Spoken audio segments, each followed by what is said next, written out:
안녕하세요. 생생매거진 오늘 황진입니다. 올해 설 명절 선물 판매를 위한 유통가의 경쟁이 뜨겁습니다. 예전과는 다른 모습도 많이 보이는데요.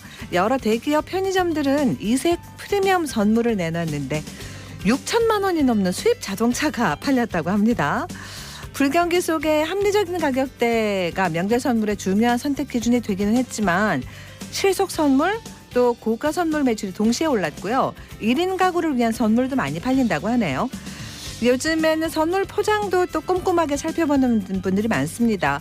명절 이후에 버려지는 쓰레기나 환경 문제까지 생각하는 소비자들이 늘면서 생산지에서부터 이전과는 다른 포장을 적용하는 곳이 많아졌어요.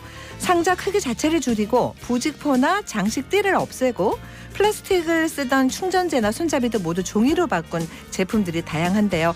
받는 분들에게도 좀 더 특별한 명절 선물이 되지 않을까 싶습니다. KBS 대구 1라디오 생생매거진 오늘 1월 19일 목요일 순서 시작합니다.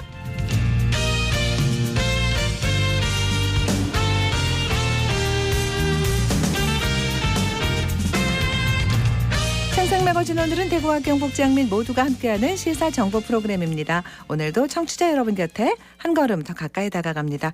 오늘 미세먼지가 꽤 심하네요. 안동, 포항, 울릉 연결해서 날씨와 소식 전해드립니다. 안동입니다. 현재 안동 지역 영하 2.8도로 어제보다 3.4도가량 낮습니다. 아침 최저기온은 청송 영하 11도, 안동 영하 8도로 어제보다 추웠는데요. 낮 최고기온은 청송 4도, 안동 5도로 전날과 비슷하거나 1도가량 높겠습니다. 오늘 밤부터 내일 새벽 사이엔 경북 북부 내륙과 경북 북동산지에 눈이 내리겠습니다. 대부분 지역에서 다시 찬바람이 강하게 불겠고요. 기온도 큰 폭으로 떨어지니까요. 두턴 외투 준비해 주셔야겠습니다. 안동시가 예비 신혼부부들의 건강한 임신과 출산을 도모하기 위해 다음 달부터 무료 건강검진 사업을 확대 운영합니다. 예비 부부들의 경제적인 부담 경감과 건강 증진에 도움이 될 전망인데요. 건강검진은 보건소에서 진행되고 대상자는 안동시에 주민등록을 둔 예비 신혼부부입니다. 기존 5종에서 비형 간염, 간기능, 결핵검사를 비롯해 확대 시행되고요. 기존에 운영됐던 평일 외에도 추가로 사전 예약자에 한해서 매월 셋째 주 수요일 밤 8시까지 야간 검진을 운영할 예정입니다. 안동에서 전해드렸습니다. 이어서 포항입니다. 황사의 영향으로 오늘 경북 동해안도 미세먼지 농도 보통에서 나쁨 수준이 예상됩니다. KF80 이상의 마스크 착용하셔서 호흡기 건강에 신경 써주셔야겠습니다. 오늘 낮에는 7도로 평년 기온이 예상되고요. 내일부터 기온 큰 폭으로 떨어지면서 매우 춥겠습니다. 다음 주 화요일부터는 영하 10도 이하의 강력한 한파가 찾아오니까요. 따뜻한 옷차림 해주시기 바랍니다. 포항시가 어제 영일만밸리 청사진을 제시했습니다. 기자간담회를 열고 지난 2주간의 미국 방문 성과를 설명했는데요. 이강덕 시장 등 방문단은 지난 3일부터 17일까지 CES 2023을 참관하고 차세대 기술 변화를 확인했는데 포항의 수도권의 판교밸리와 미국의 실리콘밸리를 능가하는 신산업 창업 거점인 영일만밸리를 조성하겠다는 구상을 밝혔습니다. 구체적으로는 미국의 민관 협력 기반의 창업 생태계와 세계적인 창업 기업을 육성하는 혁신 현장을 포항에도 접목해서 혁신 정주 여건을 융합한 영일만밸리를 만들겠다는 건데요. 특히 철강 산업의 쇠퇴로 어려움을 겪다가 4차 산업으로 재기에 성공한 펜실베이니아주 피츠버그시를 벤치마킹해서 앞으로 교류 협력을 이어나가겠다는 방침입니다. 앞으로 글로벌 네트워크가 잘 구축이 돼서 포항시가 미래 혁신을 선도할 수 있기를 기대해 봅니다. 지금까지 포항이었습니다. 이어서 울릉입니다. 울릉도와 독도는 맑은 하늘 보이고 있습니다. 현재 기온은 어제보다 1도 높은 4도, 습도는 56%입니다. 동해 중부 먼바다에는 서풍이 불면서 1에서 2m의 잔잔한 물결이 일고 있습니다. 오늘 여객선은 정상 운항합니다. 2명의 제자를 구하려다 목숨을 잃은 고 이경종 선생의 47주기 추모식이 지난 17일 천부초등학교에서 거행됐습니다. 사고 당시인 1976년 1월 17일 천부초등학교 6학년 담임이었던 이경종 선생님은 울릉읍 도동의 은행에서 업무를 마치고 천부로 돌아가기 위해 만덕호라는 어선에 승선했습니다. 당시 만덕호는 이경종 선생과 그의 제자 2명을 비롯해 주민 50여 명과 생필품을 싣고 천부항으로 들어오던 중이었는데요. 천부 앞바다에서 높은 파도에 만덕호가 전복되자 이경종 선생은 물에 빠진 제자 2를 구하기 위해 애쓰다 순직하셨습니다. 울릉군에서는 매년 1월 17일 선생의 숭고한 희생정신을 기리고 참 스승의 사랑과 거룩한 뜻을 되새기는 의미에서 그의 추모식을 열고 있습니다. 고 이경종 선생님과 그의 제자 사랑이 널리 알려져 오래도록 기억됐으면 좋겠습니다. 지금까지 울릉이었습니다.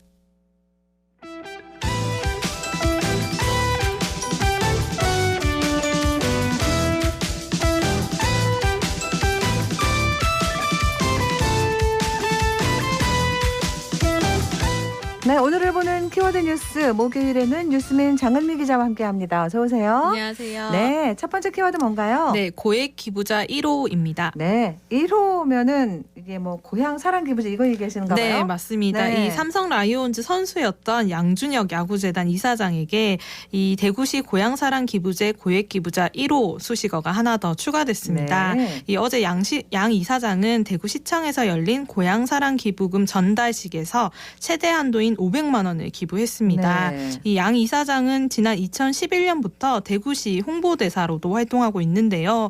이날 이제 항상 고향 대구를 생각하고 대구가 좀 더 잘 됐으면 좋겠다고 이날 소감을 전했고요. 또 고향사랑 기부제로 이렇게 마음을 표현할 수 있어서 기쁘다고도 했습니다. 네. 그리고 답례로 받은 기부품은 이 다문화 가정과 저소득층 가정의 야구 꿈나무들로 구성된 멘토리 야구단 운영에 사용할 계획이라고 했습니다. 그래요. 고액 기부자는 1호가 이제 어제 나온 건데요. 그러면 그동안 기부금은 좀 들어온 거예요? 네, 어제 기준 이제 32명이 300여만 원의 기부금을 전달했던 걸로 확인이 되고요. 네. 대구시는 고향사랑 기부금을 기금으로 관리 운영하면서 취약계층 지원이나 이 청소년 육성 등 대구에 필요한 사업에 활용할 예정이라고 했습니다. 네. 이 올해부터 도입된 이 고향사랑 기부제 세액 공제는 10만 원까지는 전액, 또 초과분은 16.5%가 공제되고요. 또 기부금 30% 이내로 지역 뭐 농축산물, 특산물, 지역 특산품을 답례품으로 받으실 수도 있습니다. 네. 이 통합 정보 시스템인 고향사람 이음 또는 전국 농협 창구를 통해서 기부할 수 있으니까요. 관심 있는 분들은 또 네. 참여를 하시면 좋을 것 같습니다. 그래요. 경북 쪽은 어때요? 이 고향사랑 기부자 참여? 네, 경북은 대구보다 먼저였는데요. 이 제도 시행 첫날인 1월 1일 원로 배우 이정길 씨가 500만 원을 내면서 첫 기부자로 이름을 올렸고요.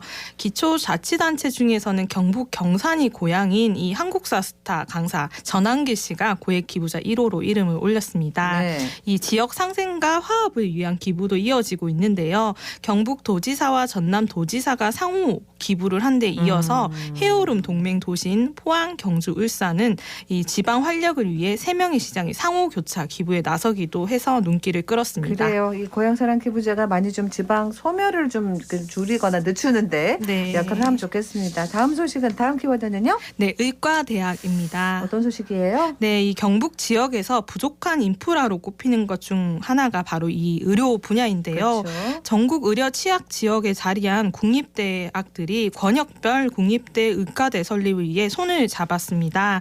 이 지역 국립대인 안동대를 비롯해서 공주대, 목포대, 순천대, 창원대 등 이 전국 5개 국립대학들이 오늘 청주에서 이제 지역 공익 의료 인력 확충을 위한 권역별 국립대 의과대 설립 공동 포럼을 개최합니다. 네.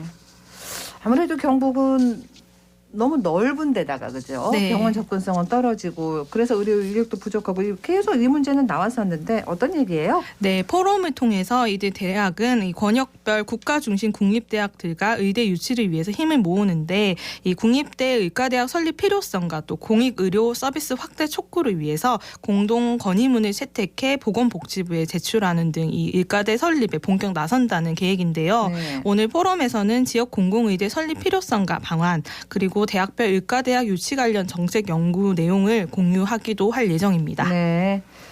자, 경북의 의료 인력이나 의료기관이 얼마나 열악한가? 수치로 나오는 것도 있겠죠? 네, 인구 1000명당 활동 의사 수가 전국 평균 2명인데요. 경북은 1.4명으로 전국 최하위입니다. 이 보건소를 제외한 의료기관에 근무하는 의사 수가 또 전국 평균은 1000명당 1.9명 수준인데요. 경북은 1.3명으로 마찬가지 전국 최하위에 있습니다. 네. 이 경북 의과대학 정원으로도 보면요. 전국 17개 시도 평균이 139명 정도 되는데요. 이 경북은 여기서 턱없이 모자란 49명입니다. 그래서 전국 15위거든요. 네. 그래서 의과대학 정원의 33%에 해당하는 1000여 명이 이 수도권에 집중돼 있는 상황입니다. 네, 그러니까 경북 지역 의료 인프라가 생각보다 많이 심각한 상황이네요. 네, 그렇습니다. 그래서 앞서 안동대는 지난 2020년 이 안동대 의대 유치 추진단을 구성을 시작으로 의과대학 설립 타당성 조사 연구와 경북보건의료대학 설립을 위한 토론회 개최, 또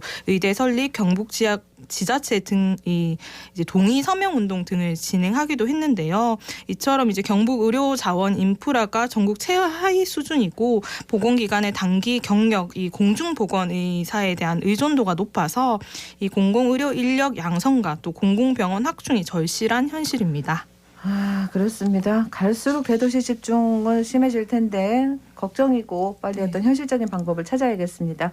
다음 키워드는요? 네, 데이터 센터입니다. 네, 데이터 센터 그러면 작년에 그거 저 큰 불나서 막 먹통됐던 네. 카카오 얘기만 떠오릅니다. 네, 맞습니다. 네. 어제 산업통상자원부는 서울 여의도 한국전력 남서울 본부에서 이 데이터 센터 수도권 집중 완화 방안 설명회를 열었습니다. 네. 이 자리를 통해서 산자부는 데이터 센터를 비수도권에 지으면 지자체별로 최대 350억 원까지 지원을 하고 또 한전도 송배전 관련 혜택을 제공한다고 했는데요. 이 말씀하신 것처럼 카카오 데이터 센터 화재로 좀 이런 부분에서 국가적 맞아요. 관심이 모아졌잖아요. 네. 그러니까 실제로 이런 일이 일어나면 재난 상황과 유사한 어려움을 우리 사회가 겪게 되는데요.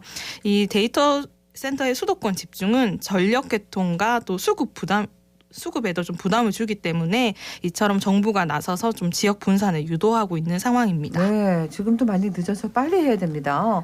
이게 수도권에 데이터 센터가 많이 몰려 있나 보죠? 네, 맞습니다. 현재 데이터 센터의 60% 또 전력 수요의 70%가 이 수도권에 집중되어 있는 상황이고요. 네네. 문제는 건립이 예정된 이 데이터 센터까지 확장해서 살펴보면 이 수도권 집중 상황이 더 심각한 추세입니다. 네. 오는 2029년까지 예정된 이 데이터 센터 600여 개 중 86%인 550개가 수도권으로 갈 것으로 이제 예상이 되는데요. 경기도가 제일 많았고 그다음 인천, 서울 순인데요. 비수도권 중에서는 부산, 울산, 경남 지역에서 56개로 가장 그나마 많았고요. 대구, 경북은 6개에 불과합니다.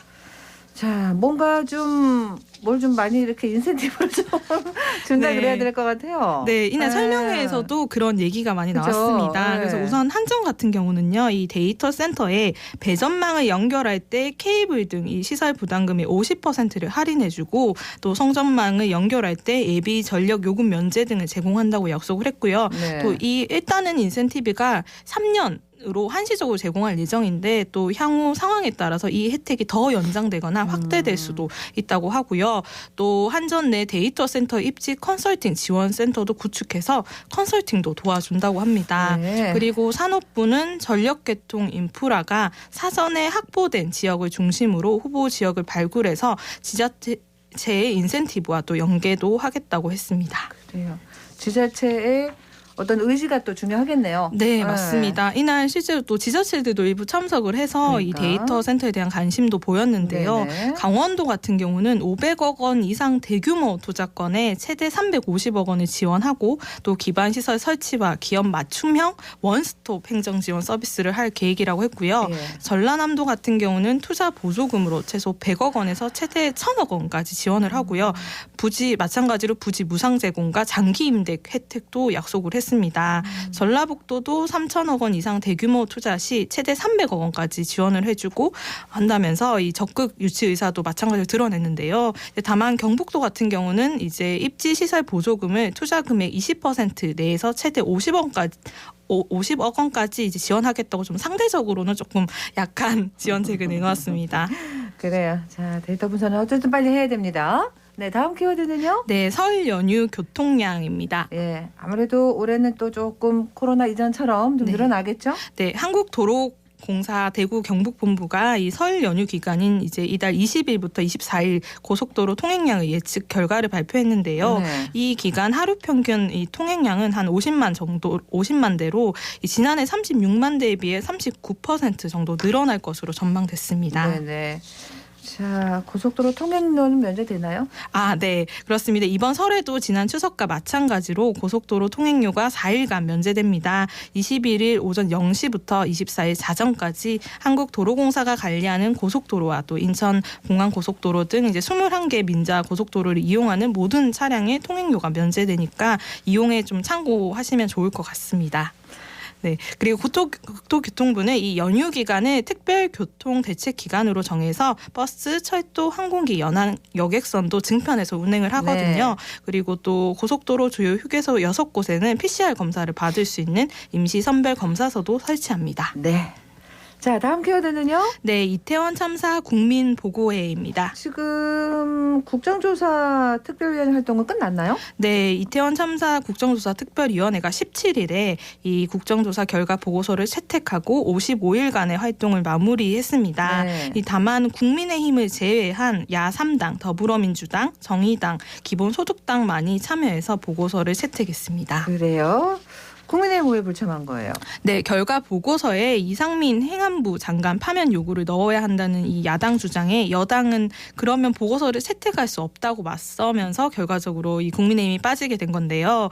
이 이상민 장관이 국정조사 중 말을 바꾼 것을 두고도 좀 고발할지도 논란이 됐고요. 사실 이런 문제들은 국정조사 기간 내내 부딪혀왔던 쟁점이어서 네. 사실상 예견된 일이기도 했습니다. 네, 그래요. 이 자리에 유족들 다 오셨습니까? 네, 이종철 유가족협의회 대표도 독립적 수사기구 설치를 이제 촉구를 했는데요. 이 대표는 이 재난 관련 기간 중 어느 하나도 제대로 작동하지 않아서 대규모 참사가 발생했고 이 모든 책임자가 이상민 장관이라는 점을 좀 얘기를 했고요. 네. 또 이 유가족이 묻고 진상조사위원들이 조사에 답변하는 방식으로 유가족들이 참여할 수 있는 이 진상조사가 좀 필요하다면서 결과에 따라서 행정징계 요구나 또 이 특검 같은 것들도 좀 필요하다고 얘기했습니다. 그래요, 알겠습니다. 오늘 여기서 마무리할게요. 고맙습니다. 네, 감사합니다. 목요일 키워드 뉴스민 장은미 기자 함께했습니다.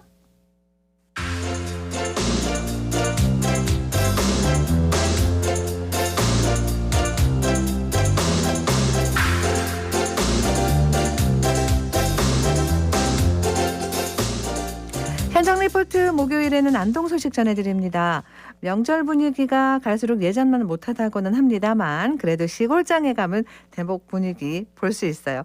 경북 청송군에서는 전통시장을 살리기 위해서 장보기 행사를 하는데 안동방송국 전동은 리포터가 다녀왔습니다.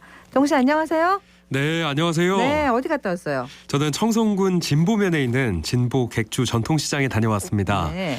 설을 앞두고 있어서 발 디딜 틈도 없이 북적이는 모습이었는데요.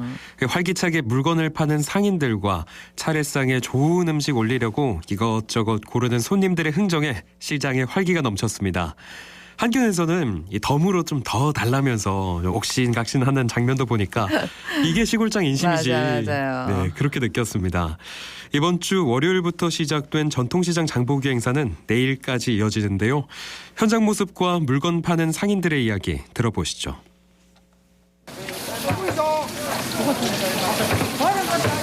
이런 거 한번 저 이어준다마는 그건 더 비싸지 뭐 그것도 그건데 아저씨 7,000원이에요. 많이 담았다니까. 예, 콩나물 담아 드릴게요. 5,000원. 5,000원. 자, 여기 이거 드릴게요. 3,000원. 3,000원 해주세요. 아, 줘야지. 여기도 사장님. 3,000원. 3,000원. 앉는 사람 저기는 얼마죠? 저기 뭐한 꼬지 15,000원. 많이 도움 되지요. 평소에도 장날에 한 번씩 나와가지고 상인들 이해해가지고 이래 두루두루 살피고 한 번씩 이제 이래 팔아주고 그 도움이 많이 됩니다. 상인들 입장에서는. 그래 항상 고맙게 생각합니다. 저도 청송 월막에 살다가 영덕으로 이사 갔거든요. 그런데 다른 장하고 좀 틀려요. 다른 장에는 보면 이래 뭐 장세도 받고 하는데 그런 것도 없고 그게 좋다 아닙니까? 저 같은 경우도 이제 한 개라도 더 팔려고 노력하는데 지금 이제 제수용품 이제 추석 같은 경우는 한 목에 다 사지만은 설은 따문따문 사가 가거든요. 그 차이입니다. 기분이 좋지. 팔든 안 팔든 뭐든지 안 그렇습니까? 사람이 많을수록 안 팔리도 지나가는 사람들 눈으로 보고 다 사거든요. 한 개씩 다 사거든요. 그래요. 이런 게 설 명절 분위기죠? 그렇죠. 네. 실감이 납니다. 네네. 그리고 이번 행사에는 과한 가격 인상이나 담합 행위를 막기 위해 물가 지도 점검반도 활동하고 있습니다. 서민 물가를 안정시키고 전통시장을 안심하고 방문할 수 있도록 방역이나 환경 정비에도 신경을 썼는데요. 관련 내용 청송군 문화경제과 정재훈 에너지경제팀장의 이야기입니다.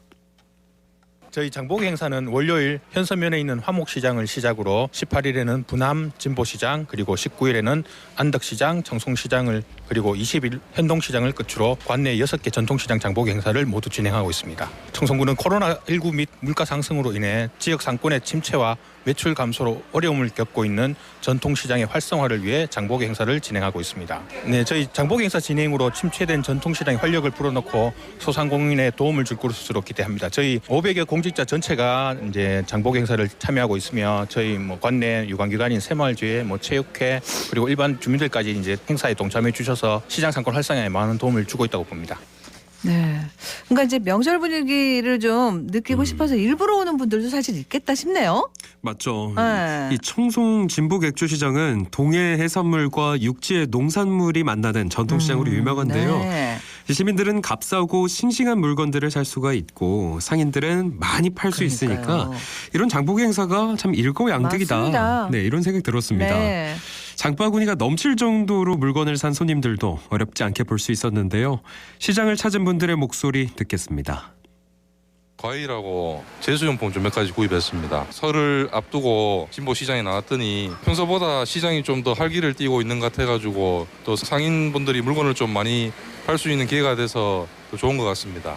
아무래도 이야기를 하다 보면 조금 애누리를 할 수 있는 그런 부분이라든가 그런 점이 조금 더 나은 것 같고 상인분들이 좀 정겹다고 해야 되나? 그런 게 좀 더 차이가 나는 것 같습니다. 저는 오늘 장보기 행사에 와서 제수용품하고 농산물하고를 구매했습니다. 그리고 떡국하고요. 그 조기하고 사과하고 배하고 감 그렇게 구매했습니다. 장보기 행사에 나와 보니까 사람들도 많이 와서 구매하시고 또 상인분들도 막 나오셔서 많이 평소보다 더욱더 활기를 띠는 것 같습니다. 그리고 청송 같은 경우에는 지역사랑화폐를 시장에서 대부분 다 받아주시기 때문에 좀 더 저렴하게 물품을 구매할 수 있는 것 같습니다. 코로나 때문에 지역 상권이 많이 침체되고 소상공인 분들도 많은 어려움을 겪고 있었는데 모처럼 설 명절을 맞이해서 이렇게 활기 띠는 모습을 보니까 기분도 좋고 또 시장 같은 경우에는 덤으로 주시는 것도 있고 하기 때문에 풍성한 설 명절이 될 것 같습니다. 네, 전통시장에서 장을 보시면 가격도 저렴하고 덤으로 몇 개만 더 주세요 하면 또 챙겨주는 그러니까. 그런 재미난 인심까지 있으니까 네네. 방문해 보셔도 좋겠습니다. 알겠어요. 잘 들었습니다. 고맙습니다. 안동방송국 전동훈 리포터였습니다.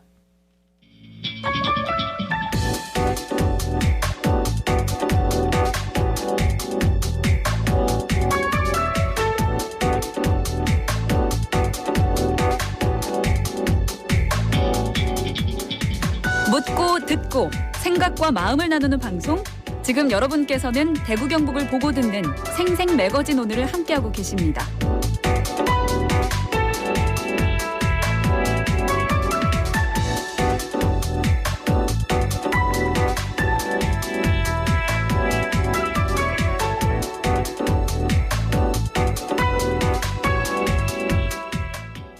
(2023년) 초 경북 구미시의 최대 관심사이자 현안은 반도체 특화단지 유치입니다.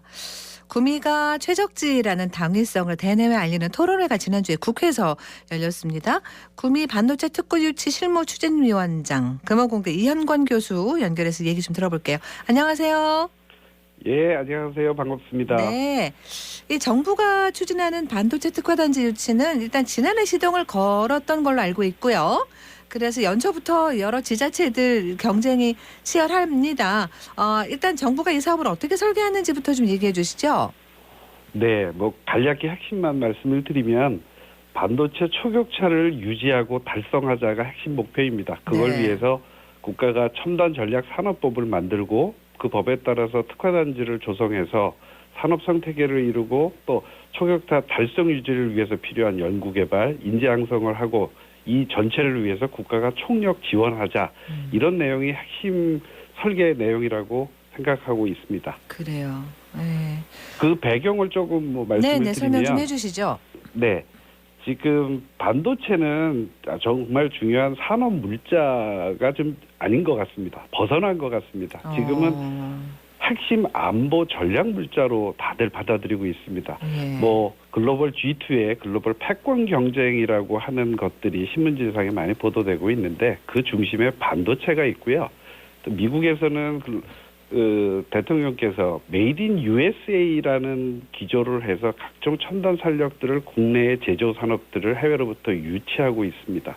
그것들이 실제로는 반도체가 이 산업적 파급력뿐만이 아니라 안보 물자로서 중요한 것이 되고 그것을 위해서 각국이 각각의 핵심 산업 물자를 자국 내에서 생산해야 안보 면에서도 어떤 보장이 된다라고 하는 기본 근간을 통해서 그런 것들이 이루어지고 있고요. 우리 나라에서도 삼성하이닉스로 대변되는 그런 핵심 글로벌 G2라고 하는 메모리 분야의 종합 반도체 기업들을 더 위상을 강화시키고 초격차를 유지하는 전략을 지금 생각하고 있다. 그렇게 판단하고 있습니다. 그렇군요. 지금 그 정부가 공모 절차에 들어간 겁니까? 예, 뭐 이미 공고가 됐고요. 네. 지난해 12월 26일 날 이제 수요 접수를 이미 공모 접수를 시작을 했습니다. 그래서 올해 2월 27일까지 공모 절차가 완료가 되고 있고 그걸 위해서 열심히 지금 노력하고 있고요. 3월에 아마 저희들이 예상하기로는 3월에 이제 그 특화단지를 지정한 곳이 그 필요한 필수 요건들을 만족하고 있는지를 좀 확인하시는 것 같고 상반기에 이제 세부 평가를 거쳐서 아마 한 5, 6월 경에는 늦어도 특화단지가 지정이 되는 것으로 알고 있습니다. 현재 저희가 좀 파악한 바로는 전국에서 기초지자체 단위라고 표현을 드리자면 한 20곳 정도가 참여 의사를 내비치고 경쟁을 하고 있다. 치열하네요. 그렇게 생각하고 있습니다. 예. 이 특화단지가 그러면은 지금 이제 구미에 있는 여러 반도체 기업들을 하나로 묶는 건지 아니면 뭐 새로운 걸 조성하는 건지 그런 것도 궁금합니다. 예, 그 구미의 좀 현황을 조금 말씀을 드려야 그 여쭤보신 거에 대한 답을 드릴 수 있을 것 같습니다. 구미는 이제 다 아시다시피 우리나라 최초의 국가 산업단지로 조성이 돼 있고요. 현재 5단지까지 1, 2, 3, 4, 5단지가 돼 있고 지금도 확장 중에 있습니다. 그 안에는 저희들이 파악한 바로는 약 360여 개의 반도체 소재 부품 업체들과 중견의 또 수요 기업의 이런 다양한 생태계를 이루는 기업들이 이미 존재를 하고 있고요.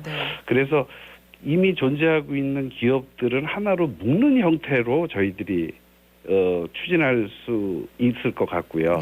그다음에 지금 5단지에는 지금 이제 1단지가 분양이 끝났고 2단지 확장 단지라고 하는 것에 인프라 조성이 어느 정도 마무리가 된 상태입니다. 그 확장 단지에는 이제 새로 이전을 하거나 저희들이 영입을 해야 될, 유치를 해야 될 그 반도체 관련 업체들을 새롭게 조성하는 형태로 저희들이 구상을 하고 있습니다. 그래서 굳이 이제 뭐 정부의 설명으로 좀 표현을 하자면 이제 집적화되어 있는 곳은 단지형으로 신청을 하라라고 하는 형태가 있고요. 만약에 이제 집적화되지 않은 지역에서 중요한 산업체가 있다면 이제 회사들이 개별적으로 신청하는 형태가 돼 있는데 저희들은 이제 이미 집적화가 상당 부분 타 지역에 비해서 충분히 돼 있다라고 판단하기 때문에 1, 2, 3, 4, 5단지까지를 전체를 특화단지로 지정을 해달라. 이런 취지로 지금 작업을 하고 있습니다. 반도체 산업이라는 것도 좀 이렇게 뭐 세부적으로 나눠지는 거잖아요. 네. 그러면 구미가 구축하려는 특화단지는 어떤 분야를 얘기하는 거예요? 구미 반도체 특화단지는 뭐 짧게 먼저 개요만 말씀드리면 첨단 반도체를 제조하는 데 필요한 핵심 소재와 부품들이 필요합니다. 그 소재 부품을 공급하는 흔히 저희들이 이제 뭐 전방산업, 후방산업 이런 표현도 쓰기도 하는데 좀 쉽게 말씀을 드리면 반도체를 만드는 데 필요한 소재와 부품을 우리가 공급하는 소재 부품 특화 단지로 저희들이 생각을 하고 있습니다. 말씀하셨다시피 이제 반도체라고 하는 게 일반인들은 이제 웨이퍼 이렇게 TV에 많이 나오는 화면이죠. 그다음에 까맣게 표현되는 칩들이 이제 많이 생각이 됩니다. 근데 그거를 만드는 과정도 있고요. 또 그거를 만들기 전에 그러한 원료나 만드는 장비들을 또 만들어야 되고요. 그다음에 반도체가 또 생산이 되고 나면 컴퓨터에서도 쓰시고 TV에도 쓰시고 요즘에는 자동차에도 쓰고요.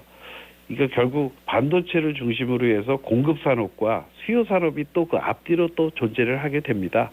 그래서 그런 모든 것들을 만약에 저희들이 그 반도체 산업이라고 생태계라고 추정을 한다면 그 중에 반도체를 만드는데 필요한 소재 부품 또 그 장비들을 만드는 것들은 정말 없어서는 안 되는 그 부분이겠죠. 그래서 저희들은 그것들을 공급하는 국내에서 공급하고 또 좀 더 크게 꿈을 갖는다면 글로벌 공급 기지화, 소재 부품 공급 기지화를 비전으로 지금 저희들이 추진하고 있습니다.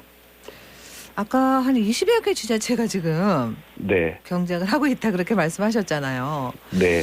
그러면은 일단 구미 지역의 이 말씀하신 여러 가지 것들을 이제 객관적으로 이렇게 봐야 되지 않겠습니까? 어떻게 보세요?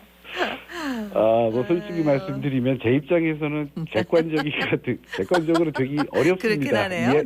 이해하시겠죠. 근데 제가 반도체 그 관련 일을 한 20년 가까이 일해 본 그냥 관련 종사자의 입장에서 말씀을 드리면 구미의 인프라는 타 지역과는 정말 차별성이 뚜렷할 정도로 적어도 소재 부품 분야에서는 뚜렷할 정도의 인프라가 있다고 생각을 합니다.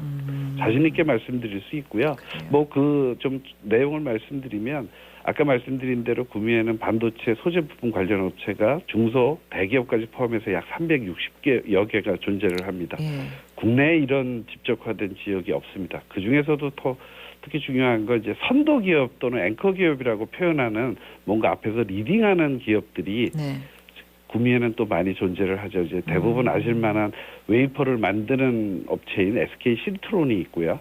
또 반도체 칩을 만들어서 그거를 올리는 기판이라고 표현되는 업체 LG 이노텍이 있습니다. 또 장비를 만드는데 아주 핵심 부품을 만드는 원익 QNC 같은 그런 업체들이 있는데 이 기업들이 상당히 글로벌 탑티어 수준에 존재하는 기업들이고요. 거기다가 이제 칩을 삼성 하이닉스처럼 누구나 다 아는 아주 거대 종합 반도체 업체는 아니지만 중견급으로 KEC와 매그나칩이라고 하는 칩을 만드는 업체들도 또 저희들이 존재하고 있고요.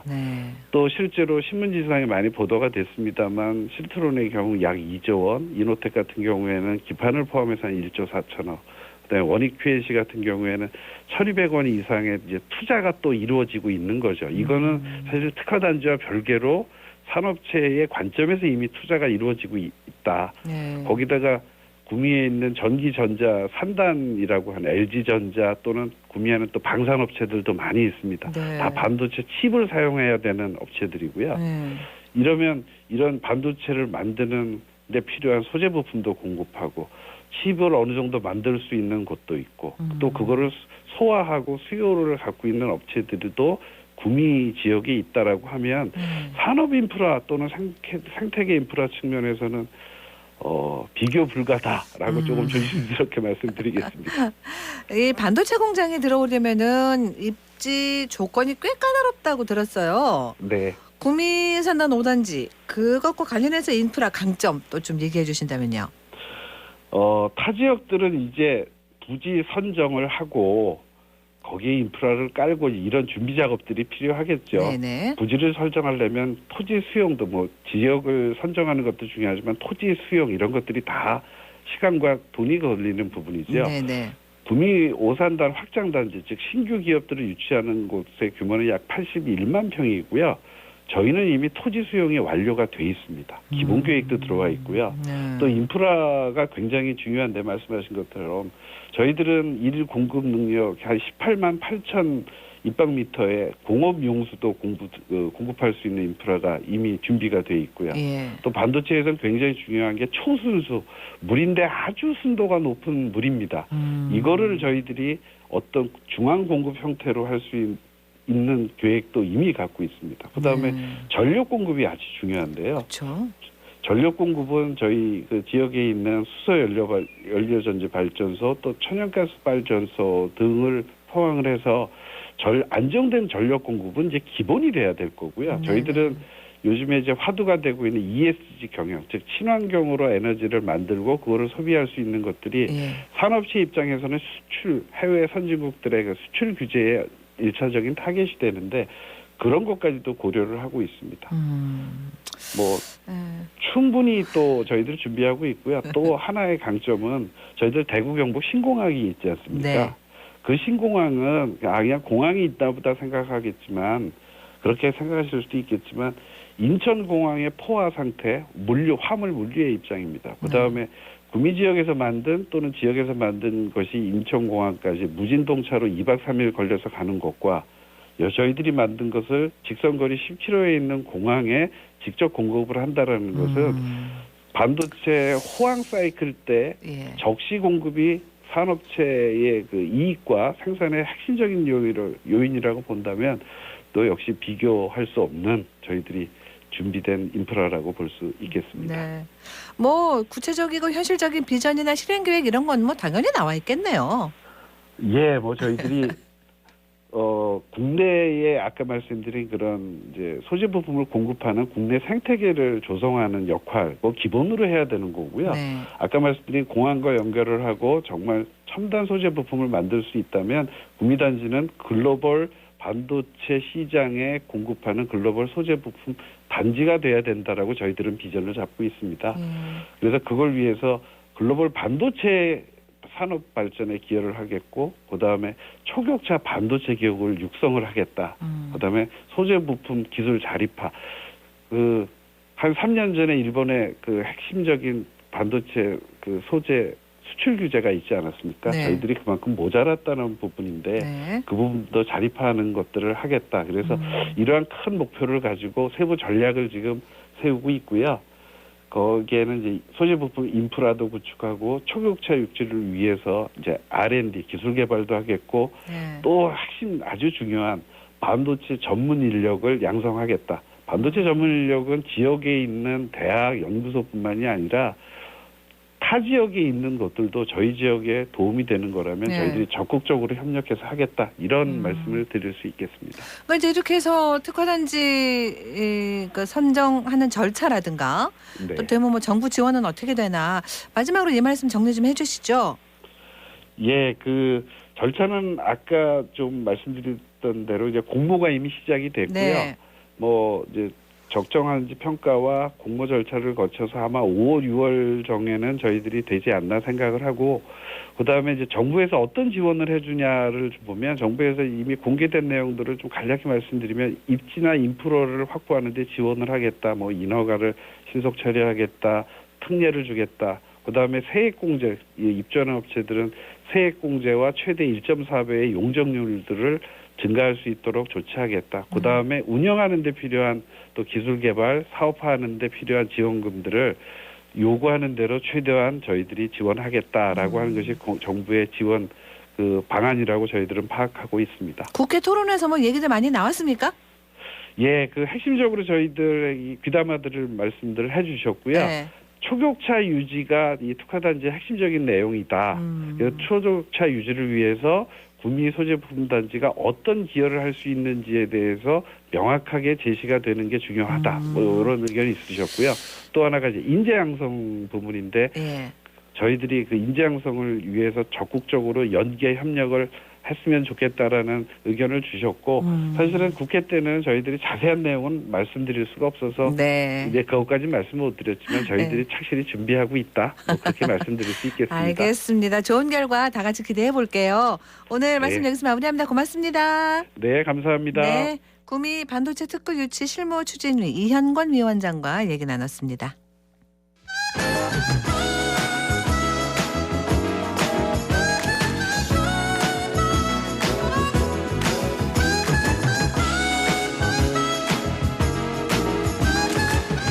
자, 책을 중심으로 지성계 속으로 들어가 봅니다. 해결책 김성신 출판평론가 함께합니다. 안녕하세요.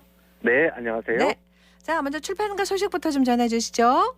예, 2023년 올해 한 해는 이 국내 문학 팬들에게는 아주 풍성한 그런 한 해가 될 전망입니다. 네. 지난해 저주토끼라는 이 작품으로 부커상 인터내셔널 부분 후보에까지 최종 후보에까지 올랐던 소설가 정보라 작가의 신작부터 올해 81살이 되신 윤흥길 작가의 무려 20여 년의 정성을 쏟은 그런 대하 소설까지 아주 폭넓은 문학 작품들이 출간을 앞두고 있습니다. 그래요. 자, 장르 문학 팬들에게 추천하는 작품들 소개해 주시죠. 정보라 작가. 네. 그렇습니다. 올해 이 정보라 작가는 소설집과 중편, 장편 소설 총 3권을 펴낼 계획이라고 합니다. 단편집 아무도 모를 것이다라는 책은 올해 1월에 이미 출간이 됐고요. 곧 이제 3월에 구미호를 변주한 중편입니다. 호라는 작품을 선보인다고 합니다. 또 올해 중에 장편 소설도 출간될 그런 예정이라고 하고요. 또 한편 지난 2021년 밤의 여행자들이라는 작품으로 이 영국 대거상 번역 추리 소설상, 이게 세계적인 추리 문학상이거든요. 네. 이 상을 받은 윤고은 작가 올해 6월입니다. 불타는 작품이라는 제목의 책을 펴낸다고 합니다. 이 한국인 예술가가 겪는 기묘한 이야기를 다룬 그런 SF 장편 소설이라고 지금 알려지고 있고요. 그렇군요. 또 김언수 작가는 스릴러 장편 빅 아이라는 작품을 이제 올해 하반기에 선보인다고 합니다. 김언수 작가가 실제로 6개월 동안 이 원양어선을 타면서 공을 들인 그런 작품으로 알려져 있습니다. 그렇군요. 예, 궁금합니다. 또 다른 기대작들 출간도 많이 기다리고 있다면서요? 예, 그렇습니다. 두터운 팬층을 확보한 그런 유명 작가들도 어느 해보다도 다채롭게 지금 신작을 준비 중인데요. 김연수 작가, 올 봄에 이 짧은 소설집을 출간을 하고요. 네. 또 이 김연수 작가는 이와 함께 독서 에세이도 하반기에 발간을 할 그런 계획이라고 합니다. 또 한편 이기호 작가는 장편 명랑한 25의 짧고 투쟁 없는 삶이라는 좀 긴 제목의 장편 소설을 펴낸다고 하고요. 네. 또 백수린, 천운영, 구병모, 손보미 이 작가들의 그 소설도 지금 출간을 기다리고 있습니다. 또 이 밖에 하성란, 정희현, 강화길 작가도 올해는 장편으로 팬들을 만난다고 하고요. 또 요즘에는 또 시를 좋아하시는 분들도 많잖아요. 네. 또 오은 시인, 김소연, 이병률, 또 백은선 시인과 문보영 시인의 신작 시집도 올해 보실 수가 있습니다. 또 시인계의 아이돌이라고까지 불리는 박준 시인, 네. 또 소설가 김금희 씨는 올해 산문집을 펴낼 계획이라고 합니다. 네, 새해 계획으로 이 SNS 같은 데 보면 한 20권 정도씩 쫙 해놓고 올해 목표 이렇게 읽을 책 이렇게 해놓으시던데 네. 말씀하시는 그런 책들 찾아서 챙겨보는 것도 올해 쏠쏠한 재미가 되겠습니다. 네. 네, 오늘의 해결책은요? 이번 설 명절 연휴에 방학을 맞은 학생들하고 또 온 가족들이 함께 읽고 대화를 나눌 수 있는 그런 책을 오늘의 해결책으로 골라봤는데요. 네. 먼저 소개해드릴 책은 오로라 2의 241이라는 제목의 책입니다. 한수영 작가의 책인데요. 날씨를 사고 팝니다. 누구나 행복한 토르 월드로 오세요. 이런 흥미진진한 문장으로 네. 시작하는 소설인데요. 오늘의 작가상을 받은 이 한수영 작가의 신작 SF 소설 한수영 소설입니다. SF 소설이군요. 네. 오로라 뒤에 숫자네요. 2-241. 네, 그렇습니다. 네. 이 날씨를 사고 파는 그런 미래 사회가 배경입니다. 기후를 자유자재로 조절할 수 있는 그런 기술을 바탕으로 엄청난 부와 권력을 보유하게 된 이 토르사라는 기업이 있고요. 선택받은 극소수의 지구인들은 이 미래 사회에서 30여 년 전부터 완전히 망가진 지구를 떠나서 토르 월드라는 곳으로 이주를 했습니다. 네. 주인공 이름은 버드인데요. 가족들과 함께 바로 이 선택받은 극소수입니다. 이곳에 토르 월드에 살고 있는데 네. 이제 곧 버드는 사관학교 가게 돼 있습니다. 사관학교에서 사냥 기술을 배우고 또 나중에 토르사의 직원이 되면 가족 모두 계속 안전하고 편안한 그런 삶을 보장받게 되는데 그래서 이 버드는 이 사관학교 입학 하루 전날 부모님 몰래 자축 여행을 계획을 합니다. 이게 이제 자축 사고가 되는 건데요. 비행 슈트를 입고 잠시 지구에 좀 다녀오기로 합니다. 그런데 그만 이 타임 스크류에 휘말리는 바람에 아주 엉뚱한 시간대에 불시착을 하게 됩니다. 네. 그러니까 과거로 돌아가는 거야, 그러니까? 네, 그렇습니다. 네. 하필 떨어지는 곳이 2023년, 그러니까 지금이네요. 이 연도에 한반도에 이 담빈의 사과밭에 떨어지게 됩니다. 버드가. 무려 70여 년의 세월을 거슬러서 이렇게 과거에 도착한 버드의 눈에는 모든 게 놀랍습니다. 사과라는 과일을 보는 것조차 처음이고요. 게다가 날씨를 조작하지 않고서도 농사를 지을 수 있다니 믿을 수가 없습니다. 네. 그런데 이 버드 불식착 과정에서 비행 슈트의 추진 단추를 이제 잃어버리게 돼서 어쩔 수 없이 이제 담빈의 사과 농장에 몸을 의탁하고 머물러야 하는 그런 상황이 됩니다. E.T. 같아요. 순간 드는 생각으로는. 네. 이제부터 이제 이야기가 이제 펼쳐지겠네요. 본론이네, 그렇습니다. 본론. 이 버드는 미래에서 왔잖아요. 네. 근데 이제 언젠가는 지구상에서 극지방의 얼음이 전부 녹아버리고 또 지구상에서 사과도 완전히 멸종하게 된다. 이런 사실을 이미 다 알고 있는 거죠. 네네. 너무 안타까워서 이제 앞으로 지구에서 이런 일들이 벌어집니다라고 사람들한테 말해주는데 어른들은 이 말을 안 믿겠죠. 네. 그래서 뭐 그저 기후가 저절로 좋아지기만 바라면서 농사를 짓고 있는데 이런 사람들이 이제 버드는 너무 답답하죠.